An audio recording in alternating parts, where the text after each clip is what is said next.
Alright, so good morning ulit mga bossing. Today is Thursday at bukas ay...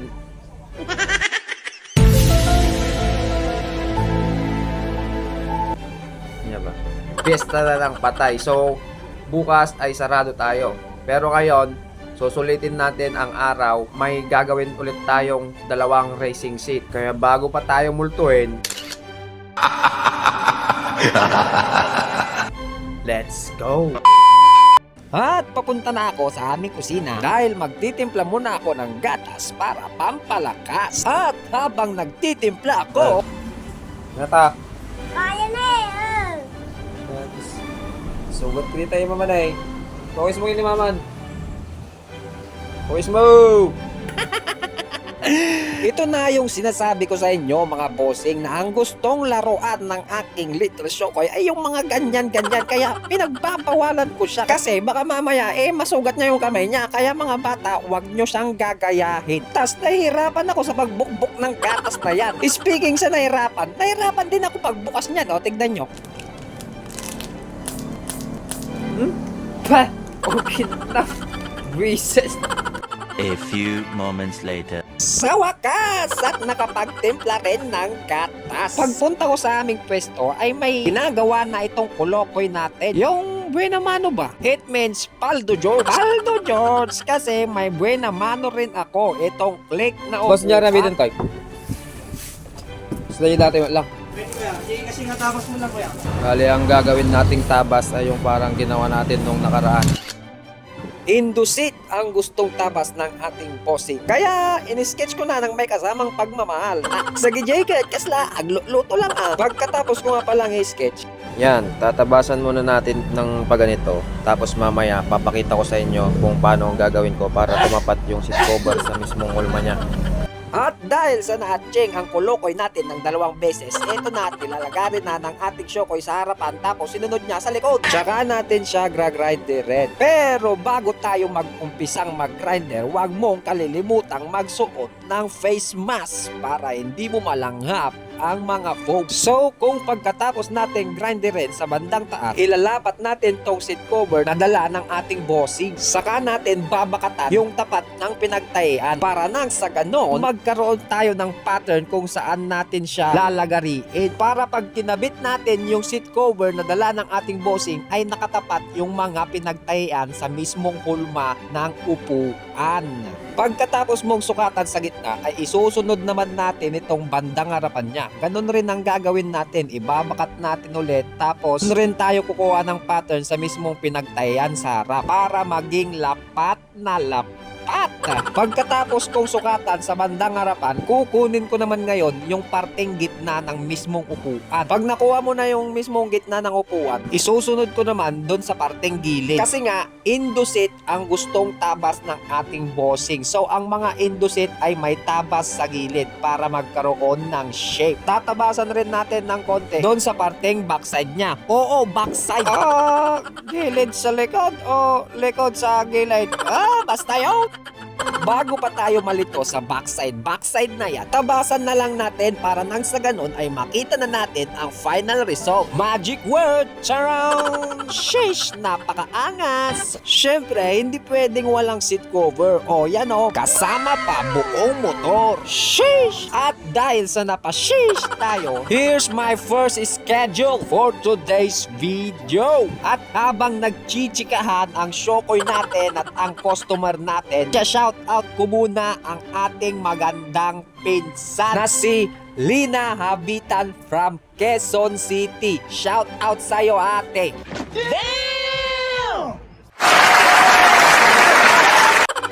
Mabalik tayo sa tsikahan namin ni Bossing at yan ang gusto niyang racing seat. Respect po sa may-ari ng picture. So yan, sabi nga ng ating Shokoy, walang mahirap na tabas pag si Shokoy ang tumabas. So let's go!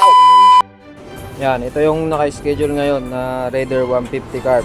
Bale, iniwan na ng ating bossing. Babalikan na lang daw niya mamaya. Sakto, may gagawin tayong walk-in. Yun, yung click. Papatabas, tapos magpapalit ng cover. Ito yung walk-in customer natin.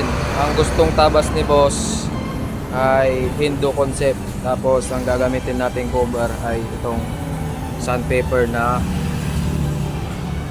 SBTech. Bale, parehas lang pala sila nagtabas kanina. Kaya, ikakat ko na lang tong video at yung pagtatahi ko na lang ng seat cover ang ibibidyo ko. At biglang tumambad ang kolokoy natin na kumukuha ng bola dahil may ginagawa siyang gilid CBT. Yan, so ang napiling sinulid ng ating bossing ay kulay white. Kasi nga, malapit na ang undas, white ah.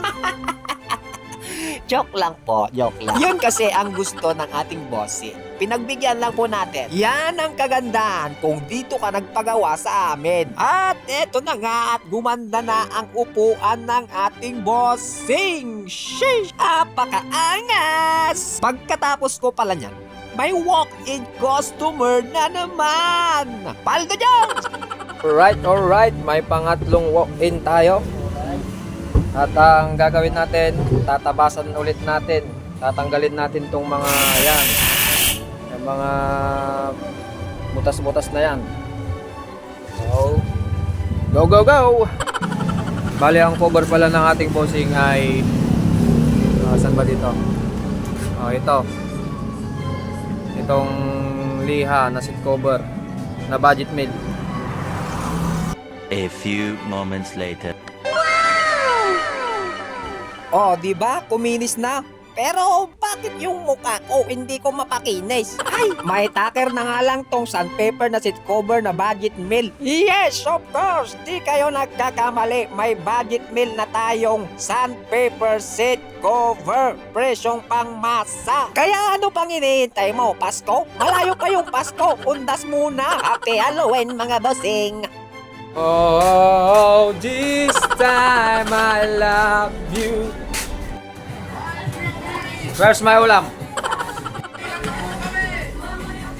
Uy! Sheesh!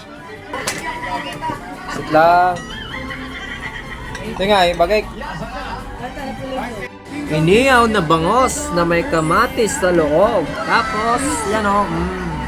Inalsuman na utong paldo! Kain! Bale, kumain nga pala muna ang Shokoy natin para magkaroon ng panibagong lakas. Lakas para magtabas. Kasi hindi pa niya nasisimula ng mga naka-schedule. Gawa ng mga nag-walk-in. At sa mga nag-walk-in po pala na hindi ko magawan minsan, pasensya na po kayo kasi sobrang busy po talaga minsan. Lalo na po ngayon at wala pa ang kwarong natin kasi may sakit siya. Get well soon, kwaro. Para nang sa ganon ay mapagbigyan natin ang mga walk-in customer natin. Pagkatapos ko nga palang kumain, ay sinimulan ko na kagad itong racing set ng Raider 150. Dahil dumating na rin yung isa pang naka-schedule na Sniper 155. At habang ginagawa ko itong upuan ng Raider 150, Nalobat yung cellphone ko, kaya itong pangalawang racing seat na lang ang ibibideo natin. habang ginagawa natin yung racing seat ng Sniper 155, eto pala yung resulta ng Raider 150. Surround, napakaangas. Sheesh! Malakas ang ulan, may walk-in. Walk-in. Titirahin ng ating Daddy Shokoy. Oy, ang laki ng mogin niya, oh.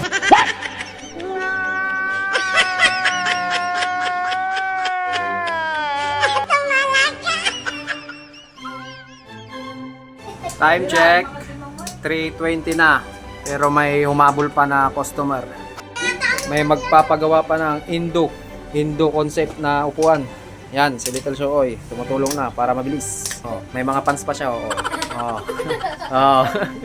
So yan mga bossing, 3:20 na at hindi ko pa tapos itong isang ginagawa nating racing seat. Sheesh! Pero okay lang yan. Susulitin na ng ating Shokoy ang paggawa sa araw na ito kasi bukas undas na. Ay ka!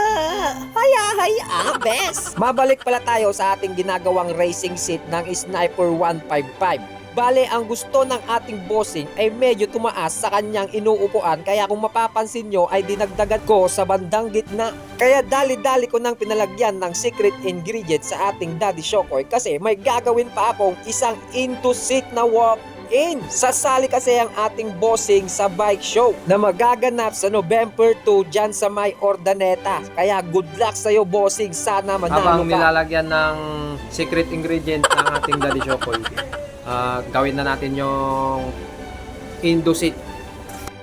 Kasi anong oras na? Kote na naman tayo. Yan o. So mag-aalas 5 na ng hapon. Pasara na sana kami dyan, pero dahil mabait ako ay pinagbigyan ko na lang ang ating bossing. Shout out sa inyo mga bossing ko. Salamat, salamat at dito nyo napiling magpagawa. Kaya hindi ko na patatagalin pa. Eto na yung mga final result ng racing seat at Indo concept. Sheesh!